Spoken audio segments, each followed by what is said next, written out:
when we tore down the old sala, people regretted all the power that had accumulated over the many years of practice in the sala. Now we have a new one, a new meditation hall, new ordination hall. So let's create some power here through our meditation. Start with thoughts of goodwill for all those who contributed with the work, their money, their time, their energy. May they all find happiness.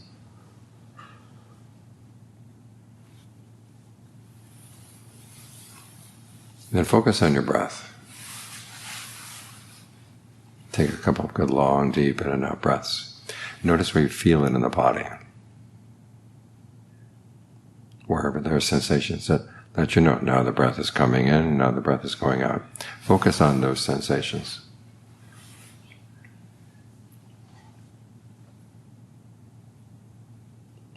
And then notice if they're comfortable. If they are, keep it up. If they're not, you can change. You can make the breath shorter, more shallow, heavier, lighter, faster, slower. You can experiment to see what kind of breathing feels good. When you find a rhythm that feels good, stay with it until it doesn't feel so good anymore, then you can change. Keep being aware of what you're doing and the results that you're getting.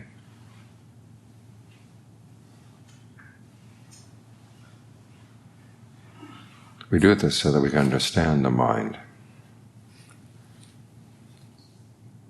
In the Buddha's first sermon that we chanted just now, he pointed out that the reason we're suffering is not because of things outside, because of things we're doing. Things are happening in the mind, our craving, our clinging.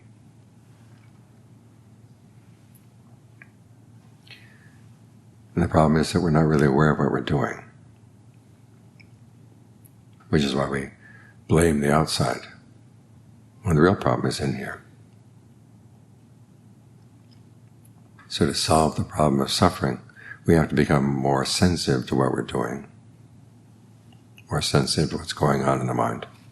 And the best way to observe the mind is to watch it as it's trying to develop a skill.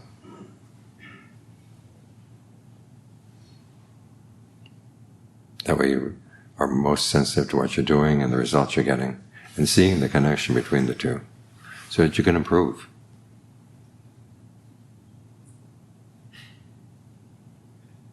So like right now, working with the breath, you begin to notice that the way you focus on the breath and the images you hold in mind will have a huge impact on how you experience the breath,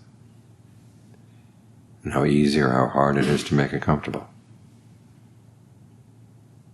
The problem is in the mind. But if you want to dig out the source of the problem, is that we have to watch it in action. And this is the best place to do it. Because breathing is our most basic function. You can live for a certain number of days without sleep. You can live for a certain number of days without water, food. But you can't live very long without breathing.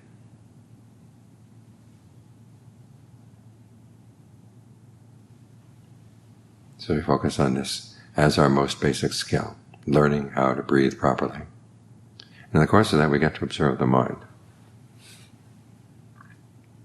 I've heard some people complain, they say, when you're working with the breath, why do you choose that as your meditation topic? After all, when you die, the breath will leave you, and at that point you'll be left without any help, without any support. Well, they miss what's going on in breath meditation. Just look at the way the Buddha taught mindfulness of breathing. It's not just focusing on the breath. You're focusing on the process of fabrication, how the mind puts its experience together, through the way it breathes, through the way it talks to itself, the perceptions and feelings it holds in mind. And even when the breath leaves you, that other knowledge will be there to sustain you, because you will want to know how the way you talk to yourself has an influence on how you shape your experience and where you're going to go. The same with the perceptions you hold in mind, the images, the words that you latch onto. These will have a huge impact. And so we focus on the breath so we become more sensitive to these processes inside the mind. And the more we focus on doing this well, the more we're going to learn.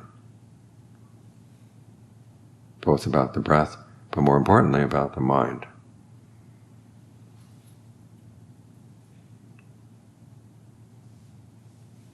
There are 4 qualities that go into the success with any skill. And that's what we're working on here. The Buddha's images for people who practice are not of scribes who figure out a concept, or people who hammer things out with their logic. In other words, it's not a theory. The images are people who master skills, cooks, carpenters, archers. People have to be very careful to notice what they're doing and how they can improve it. This is where the 4 qualities that go into developing a skill come in. You start with desire. You have to want to master the skill. But you also have to learn how to balance your desire so it doesn't get in the way. Because you simply sit there wanting to get the results, but without actually doing the causes. The desire becomes a problem. But if you focus your desire on the causes, then it becomes a part of the solution. Like we're trying to create a state of concentration in the mind. You have to want the mind to settle down, which means you have to want to stay with the object of concentration. You have to learn how to want to be with the breath, and how to want to deal with all the issues that come up with learning how to breathe well. The Buddha tells you want to breathe in a way that spreads feelings of pleasure, rapture through the body. You know what? Figure out how to do that. It involves how you talk to yourself, how you breathe, and the perceptions, the images you hold in mind, the feelings you focus on. So take an interest in wanting to know these things, wanting to master these skills. It's the same as building the sala. We had to want to have a new place, because it was more conducive to the practice. The old place was good, but it was being eaten up by termites.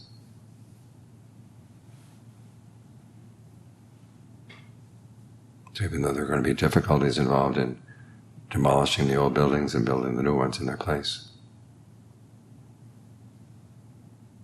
we had to want to do this for it to happen. And then we had to want to pay attention to all of the steps that were involved. That brings in 2 other qualities that the Buddha said go into success in any skill.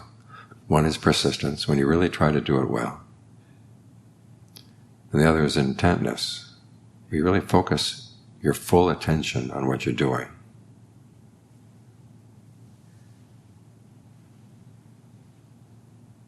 So, try to do this well. And give it your full attention. We go through life knowing that we're breathing, but for the most part we don't pay that much attention to it. And as a result, we don't get as much out of the breath as we could. And the same with the mind.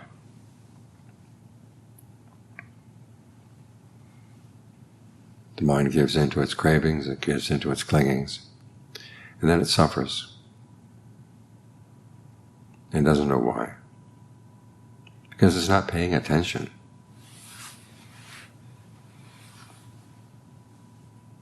So if you want to learn about craving, give yourself something good to desire. Then watch what goes into trying to attain that desire, paying full attention. Finally, the 4th quality is analysis.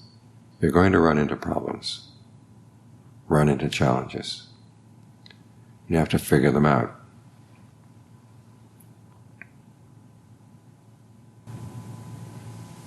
Again, as we're building this building, it seemed like every day there was an issue that came up. The plans were there, the plans were quite detailed, but there were many things you had to do that were not in the plans. Many details you had to focus on, so you had to give them your full attention and try to figure out how to do them well.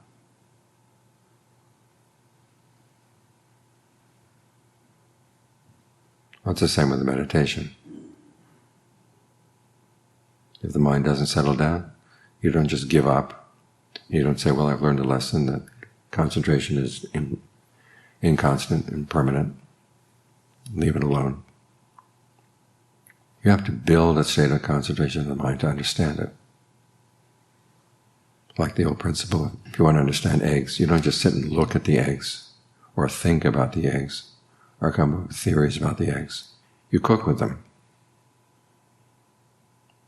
You try soufflés, you try scrambled eggs, you try omelets, steamed eggs. In the course of that, you learn a lot about the eggs. And the better the dish you can make with them, the more they can sustain you. The more you can keep up your interest in wanting to learn more about eggs. So it's the same with the mind. The more you can create a sense of well-being inside. By the way you focus on the breath. By the way you understand what you're doing. The more you're going to know about the mind.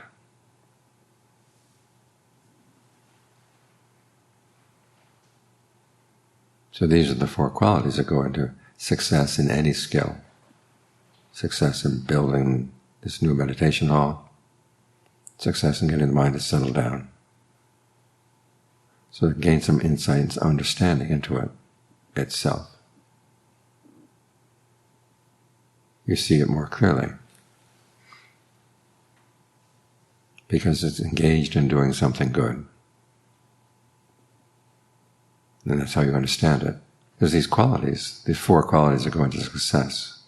Desire, persistence, intent, and using your powers of analysis. It can be used for any sort of activity. You can use them to succeed in anger. You can use them to succeed in lust. You want to be angry about somebody? There's the desire to be angry. And then you can put a lot of effort into thinking about why it's a good thing, why you're justified in being angry. You can focus your full attention on what you think of that other person has done wrong. You can analyze ways of getting back at that person.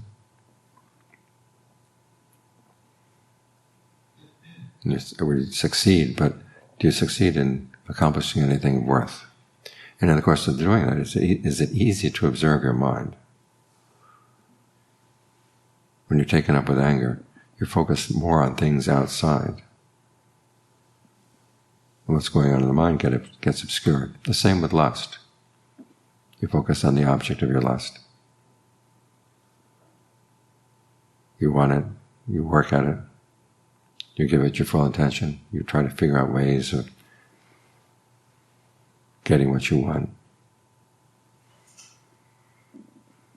But the mind is dark. It's obscured. It's only when you're doing something really skillful with the mind that it's easy to observe it.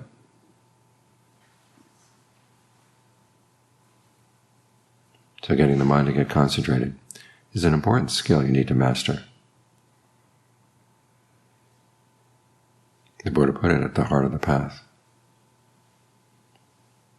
We start with right view, and notice that it's right view, it's not right knowledge. It's basically right opinions about what causes suffering and how we can go about putting an end to it, to give us guidance in what we're going to do. But in order for right view to become really detailed, it needs the help of all the other factors of the path, and particularly right concentration. Because it's in the course of getting the mind concentrated that you begin to see where your cravings are, what you're holding on to, the things that you hold on to that prevent you from getting into concentration, things you crave that disturb your concentration.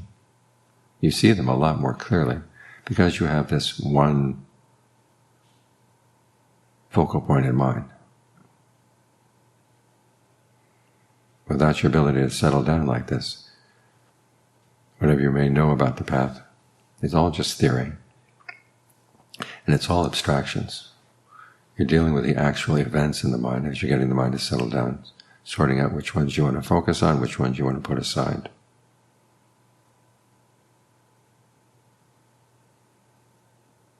Which is why we're working on this skill. Of the different forest Ajahns, Ajahn Lee was the one who most often would bring in this image of mastering skills.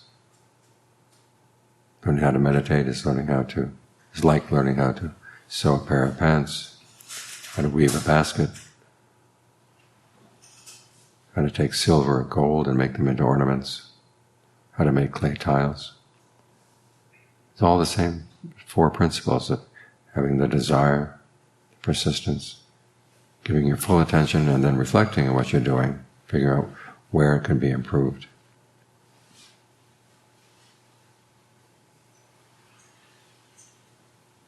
And then we apply that same sensitivity as we meditate to this problem of suffering. Why is there suffering in the mind?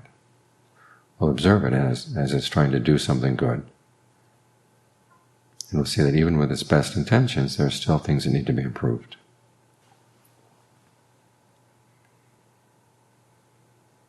You get more sensitive to how a state of concentration is put together. You realize that it's put together in the same way that all other states of becoming are put together. It gives you your prime evidence for how to take these things apart. And it's in taking them apart, as the Buddha pointed out. It's like dismantling a house.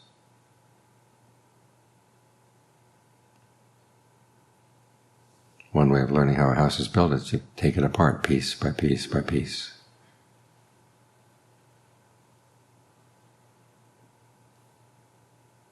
But in the same way, you take this apart, these states of suffering that the mind has created for itself, you take them apart, and you learn how you don't have to do them ever again.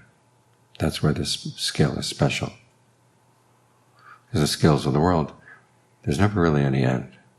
You build a new building, someday it's going to fall down, and it'll have to be replaced.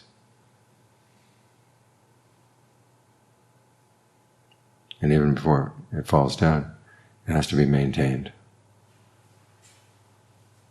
And the people who maintain it have to know something about how it was built so they can maintain it properly.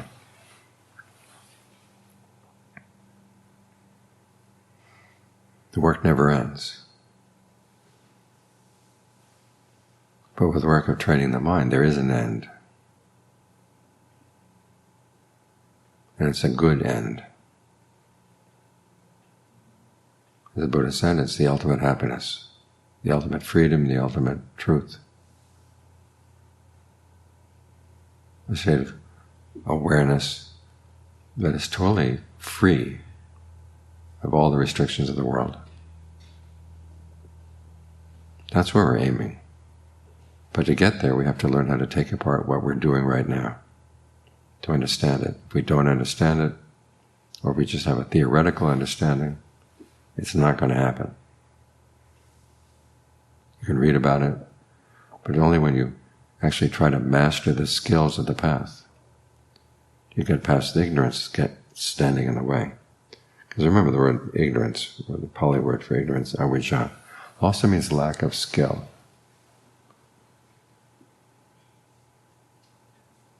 So we overcome our ignorance by mastering these skills, and in no other way.